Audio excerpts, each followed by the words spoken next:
All right. Hey, Rob, how you doing? We are back with yet another episode of Ruminate. I won't even ask you what number it is because I don't remember myself. But, Oh, I know. I've got it. I've got it in the show notes in look front of at me. you. I'm very prepared You're today. very organized. You're much more efficient than I am. It's 106. Oh, okay. All right. That's good to know. That's good to know. So you told me that you got one of those new Pride bands for your Apple Watch. Which one did you get? Oh yes, I got the Nike one. Oh, nice. The because I've already got the black and purple Nike Sport Band. Oh, yes. And I've wanted one of these Pride bands for a while, just because I like the colours and stuff like that. But Yep. because they've always been like either was it like a Sport Loop or the basically I only like the sport bands. I don't care about anything else. So I've always seen them every year, but I'm always like, well, that's not for me. I can wait. It's fine. And then when I saw them come out this year, I was like, wait a minute, I've got two to choose from. Yeah, And, no, and they're I saw both the nice. Nike Yeah. one, and like the Nike one is so nice because it's still got like the rainbow and loads of colours on it, but it's subtle, but it looks Right. really, really good. Yeah, the one you got is the one that I would have gotten had I gotten one. And I came very close to purchasing that one, but I decided I've got enough watch bands, so I just decided to take a pass. But that was my favorite one. And I think it's the first time that they've done a Pride band with those bands, with that style, with that model. I believe. Yes, You know, it is. Yeah, because as I say, it's something I've been keeping an eye on for the last few years. Like every time they come right. out, Right. yeah, this is the first time they've done a proper what do they call it, fluoroelastomer or whatever the hell it is. Yeah, and they did it, and the color, like you said, is just in the little holes that are in the band. I've got one of those, a band like that, but not the Pride version. So since that's the brand new one, but and the other one is just like I guess you would, I don't know if you call them vertical stripes. I guess the vertical, if you were holding the watch, kind of like dangling it from one end or the other. The stripes are vertical, so they go around your wrist, which looks really nice. It's very, that one's very colorful. That one's the opposite of subtle. Really, it's pretty right there, and bright. But I like that one as well. Yeah, I've seen a few people because these have been really quick to post out. Like mine was Oh, I 12 know. hours dispatched to being at my house. Really? But I've seen a few people with the other one that we're talking about, the bright one. And actually in photos, yes, it is really bright, but it does look really nice. I mean, I think there's something nice about the sport bands and like, yeah, I'm not going to buy it because I've already just spent an obscene amount of money on just one of these, but Yeah. they're both really, really nice this year. Yeah, I like the sports bands a lot. I mean, I've found that over time they keep their color. They don't get dirty looking. They don't ding up or anything. I mean, they're really resilient. And I've been wearing, I forget the name of this color. It's like maybe it's a mint or something. It's one of the kind of green bands that came out, I think, with the last iteration of the watch last fall. So I like, I like that one a lot. I've actually got one of those magnetic ones now too that are, like little, it's not like a link bracelet thing, but it's kind of I don't even know if it's a cloth or what it is, but it's like little, horizontal bits that are kind of tied together with a black material, and it closes magnetically. So Oh yeah. I think I know the kind of thing. yeah, you're it's talking kind of one of about, the yeah. fancier ones. I got one of those at Christmas time. That one I like, but by and large, most of mine are the sports bands. I do have one of those nylon ones. Not as big a fan of those. They're a little, depending on how you get the Velcro on there, it can be a little scratchy. But yeah, I was just thinking I'm about to go on a trip, and I thought good time to change the watch band and get, a new color for the summertime. So maybe I'll move to my bright blue one. I have a bright royal blue one, which would be good, or maybe the bright orange one. Who knows? Yeah, there's been a lot of good colours. I mean, hence why I've got a drawer full of them here. I don't even like to think how much money I've spent on them, but they always get me. They always go, oh, there's a new colour, and I end up buying it. I know, I do too, and I feel like I should swap them out more often than I do. I tend to go with a color, and then it just kind of sticks, and I don't really think about it for many months at a time, and then eventually I'll switch it again, and I probably only switch them maybe, I don't know, 3 times a year, I think, maybe. Yeah, see, I have mine next to my bed on my bedside cabinet, and I change it probably once every couple of weeks. Oh, if I okay. remember, because I've got quite a few colours, so I like to at least sort of cycle through them a little bit so I get some use out of them all. Yep, yep. No, it makes sense. We've had a ton of video gaming news come out. I first want to drop a bombshell on you, which is I've grown tired of Animal Crossing. I've And grown tired of thinking about it. I know. I it's not that I Seeing don't it. it's not that I don't like the game, but I got kind of here's the thing. It was a double whammy. I got busy with some work stuff, and all of a sudden I felt like I was being semi penalized for not playing it every day. And also when I did play it, it felt like the second shift, like it was more work because I was grinding through collecting collecting my fruit and doing all these things. And I was like, you know what, this has been fun. This was like very chill at first, and I enjoyed it, and I will definitely go back. But I think I can go back and try something different. So I'm playing Luigi's Mansion 3 now on the Switch. Oh, very nice. Yeah, I haven't picked that up yet, but it looks good. Yeah. It's also good because it's not a hard game, but it's entertaining and fun and has a cute story, and it's just one of those. It's an easy game if you really just are wanting to relax for a little while. So that's my recommendation for this episode, because I haven't gotten very far. I will admit I've only played maybe an hour beyond the kind of tutorial portion at the very beginning that familiarizes you with the controls. But yeah, it's been good. Yeah, it's well, I mean, talking of fun, well, not necessarily easy, but certainly fun, cute games. Nintendo just sort of dropped Paper Mario out of nowhere. I know, that was crazy, huh? Just like it was out of the blue on Twitter, wasn't it? Or I guess they did a video.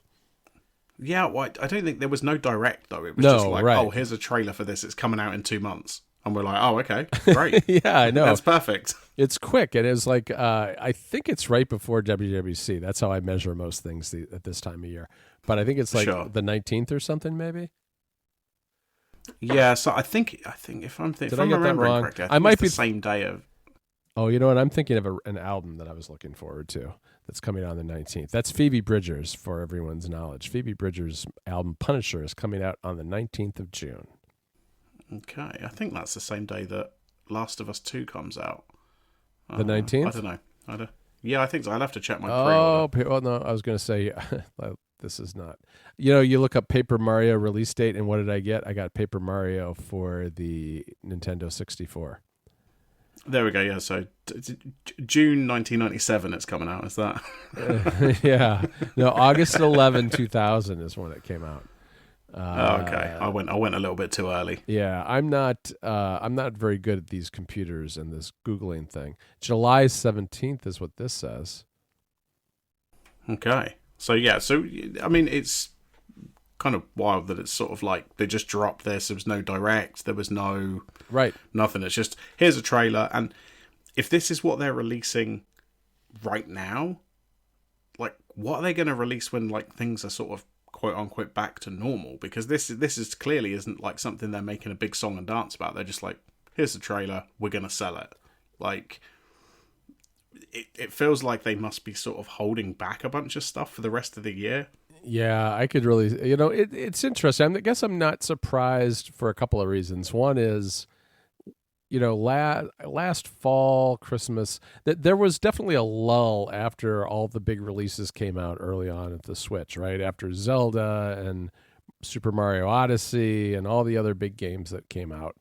There was a little bit of a lull, and now I think there's been time for everybody, all the game studios, including Nintendo, to see that Switch is a smash hit and that it's a great platform to develop for. And as a result, it's just taken a while for new titles to get developed. And so now we're seeing them. Plus, these kind of blockbuster titles are going to be the sort of things that allows Nintendo to compete with Xbox and PlayStation 5. Even though they're not going to probably have their own new hardware at the end of the year, they've said there's no Switch Pro coming in 2020. So, they've got to have the games in order to keep on the radar of people who are doing the gaming. Oh yeah, absolutely. But I mean, they've got a bucket full of IP that they can use to Right. make I mean, even like where's my second Mario Kart game? Like, just give it to me. Right, and I don't even think there's been rumors about that, but like I would buy that instantly if there was another Mario Kart game. and Metroid is still out there as being something that's going to come as well. So yeah, it'll be interesting. Yeah, I'm sure they've got other stuff coming, but I wouldn't be able to guess what it is. There was a rumor, and I was trying to look up to see if I could find the article. There was a rumor that a bunch of Mario games were being remastered for the Switch, a bunch of old Mario games. So yeah, I think we mentioned this on the last show. I think we did. That was about 3 weeks ago. Yeah, it was a while ago. And then this Paper Mario announcement came, and I thought, oh, maybe it's related to that. But then I'm thinking, but they could still release other remakes and stuff later in the year. So I don't know. Who knows? Yeah, I don't know, but it's nice to see. It looks like a fantastic game. It's called the Origami King, and so it has kind of a folded paper theme to it. And from judging from the trailer, it looks very interesting. Yeah, I mean, I think they did something similar with Yoshi's Crafted World. Right. That kind of things are going to fold and change and like it. I've played Crafted World quite a bit, and actually, it makes a really interesting. Makes it a bit more interesting than just a standard platformer or that kind of game. So, right. So yeah, I'll probably pick this up at some point. Yeah, I think I will too. I mean, Yoshi's Crafted World is another one of the games that I'm thinking of going back to. There were just a bunch of games that came out that I ended up buying and then not spending a ton of time on yet. So this summer, that's going to be kind of my downtime thing to do. Yeah, definitely. Well, speaking of remakes, and I'm sure you saw on Twitter when this got announced, but I absolutely lost my mind because so they've announced Tony Hawk Pro Skater 1 and 2 remake in one game for PS4, PC, and Xbox, I guess. Right. And it's like ground up remake, but they've made sure to keep all the physics because there was an HD remake a few years ago that sort of combined a bunch of different levels. And I played it; it was fine, but it didn't feel the same. Oh, really? Like it was something about the physics that wasn't right. Like 12-year-old me could feel it in my hands when I was playing it. Like I knew there was something wrong. Yeah, I couldn't quite put my finger on what it was. That was the problem with a lot of the Spider-Man games too, right? Because there was that classic Spider-Man game that everybody liked, and then for years they weren't remakes, but there were other Spider-Man franchise games that weren't very good. Yeah, it's definitely, for something where there's so much movement, right? Like a skating game like Spider-Man, if the physics don't feel right, it ruins the whole game. But allegedly, Tony Hawk has been really involved in this one because I don't think he was particularly involved in either the HD remake or Tony Hawk 5, which again wasn't a very good game either. Yeah. But I'm hoping what this means is not only do we get this remake, but they're going to use that engine to make a brand new game. That's what I want. Yeah. But I mean, I was so, like I say, if you see my tweets, I was so excited about this. It was, I was like, oh my God, it's coming. And then I was finding the trailer and the list of soundtrack, the track list to make sure they had all the old songs. Yep. And I guess they have most of them, right? From what I understand. Yeah, it looks like they're missing maybe 3 or 4. But I don't know if they're actually missing or they're just waiting on like contracts to be signed and stuff like that. But It looks like they have most of I think it's like 30 songs over the 2 games. Mm-hmm. Oh, that's great. So, I mean, it's funny because I saw you losing your mind over this, and I know like Federico was losing his mind over it.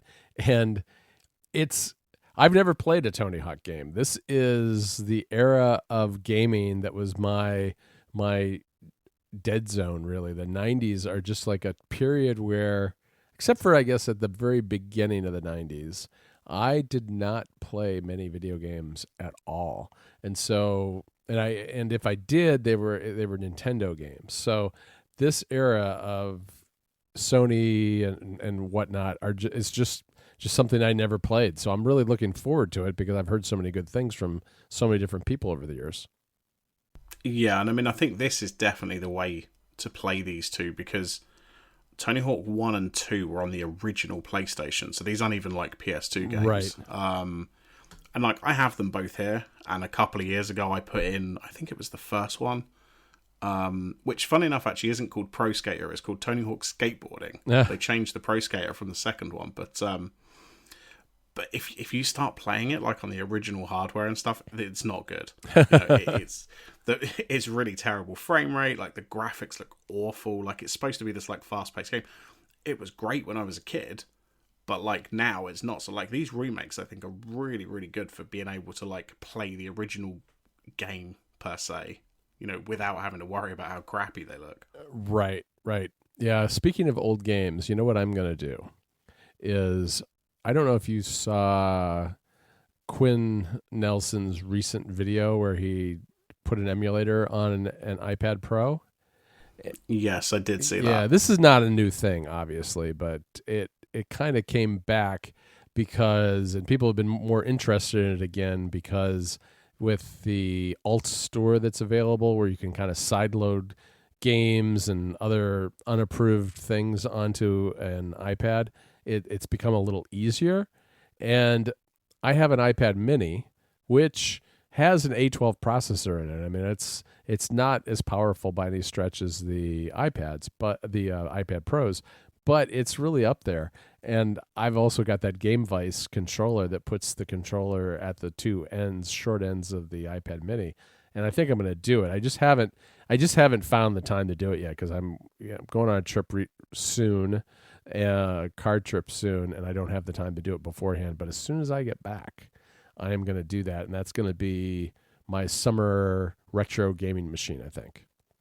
Yeah, no, it does look really cool. It's a good idea, especially if you're not necessarily like me, who's got all these old consoles hooked up with all the games that I've got sat around. Yeah, we do. I mean, we do have. I like a Nintendo 64 and an original Super Nintendo, but I don't know. I think I would like just to play these in a handheld mode, and depending on, especially those older generation games, and maybe not.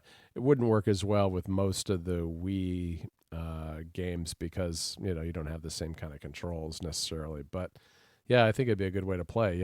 I don't think you have to be careful not to update to anything beyond iOS 13.4.1, I believe.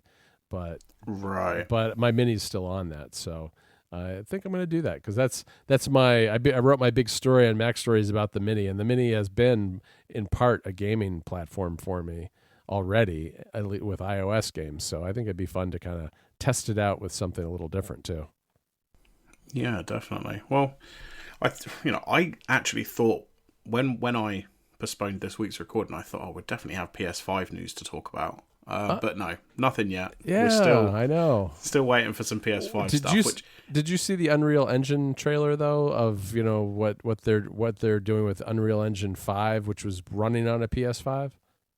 Oh my god, yeah, just whatever that demo was, make that into a game. Yeah, I know. It looks amazing. And that engine, I don't think, though, is supposed to be out until 2021 sometime. So that's not even going to be around at the launch of the PS5. No, I'm not sure. Yeah, like you say, we're not going to see that for at least another year. In any real game. We'll probably see a lot of demos and stuff like that, but there's not going to be any released games. But yeah, I mean, it looked fantastic. Yeah, it's amazing. Like I say, just whatever that demo is, just make it into a game, and I'll give you your $60, whatever you want for it. It was a combination of the lighting and then the sound and everything. It looked really fantastic. Yeah, well, maybe next time we record, we might have some actual news about the PS5 because it just feels like, here's these, the engine demo and here's the controller. Just tell me about the games, please. Yeah, tell me what I know. I'm going to have to pay to get this console in my hand. I know it's a little strange, isn't it? I mean, and I don't know. I really don't have a feel for which way I would lean in towards. Like if I was told that you could only get one, which I don't think I would buy both of them. Never say never, but I'm not planning on it. Which one would I get? At this point, I don't know. I mean, they both look pretty impressive in terms of specs, but it always comes down to the games. Even if one of them's maybe not spec'd quite as well as the other, if it has better games, it doesn't really matter. Oh yeah, I mean, like for me, I know that it's going to be PS5 for me because I know there's a Spider-Man sequel coming. True. There's Horizon Zero Dawn sequel. Just those two on their own is would sway me towards the PS5 rather than the Xbox. And then, Yeah. if Sony have got like one or two more things they announce, I'm like, well, that's me sold. Right. But, you're totally right. In reality, I think, day by day, those consoles are going to be the same. If you've only got one, just pick whichever one you want. It really isn't going to make any difference. But it comes down to the games. If there's specific exclusives you want, right, then that kind of has to be which one you pick. Well, the other thing too is like which one do you already own, because there's playing your backwards compatible games, and to what degree is each platform going to be backwards compatible is a whole nother issue. But we've had a PS4 for a really long time, so we have a ton of games. We have an Xbox One now, but it's just the digital edition, and we've got that subscription that you can get.